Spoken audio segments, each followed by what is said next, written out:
Mehdipatnam sky walk की तामीर 90% मुकम्मिल अनकरीब अवाम को दस्तियाब। जी हाँ नाजरीन, ग्रेटर हैदराबाद के अहम जंक्शंस पर ट्रैफिक मसाइल की यकसोई के लिए हैदराबाद मेट्रो डेवलपमेंट अथॉरिटी की जानिब से स्काई वॉक्स तामीर किए जा रहे हैं। उपल चौरस्ते पर 25 करोड़ रुपए के मसारिफ से तामीर किया गया स्काई वॉक वहां के पैदल राहगीरों को सूदमंद साबित हो रहा है। मेहदीपट्टनम जंक्शन पर तामीर किए जाने वाले स्काई वॉक की तामीरी काम 90% मुकम्मिल हो गए।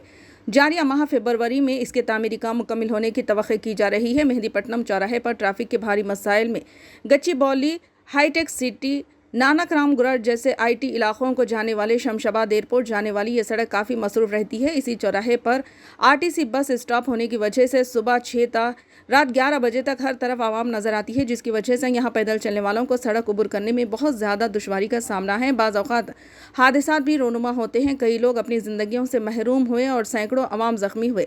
30 करोड़ रुपए के मसारिफ से तामीर होने वाला यह स्काई वॉक दस्तियाब होने से हादसात कम होने के इम्कानात हैं। मेहदीपट्टनम स्काई वॉक मुकम्मल तौर पर स्टील स्ट्रक्चर से तामीर किया जा रहा है। HMDA के अहदेदारों ने बताया कि 90% काम पहले ही मुकम्मिल हो चुका है, जिसकी लंबाई 380 मीटर है। माबाकी काम तेज़ी से मुकम्मिल करते हुए मार्च के अवाखिर तक दस्तियाब कर दिया जाएगा।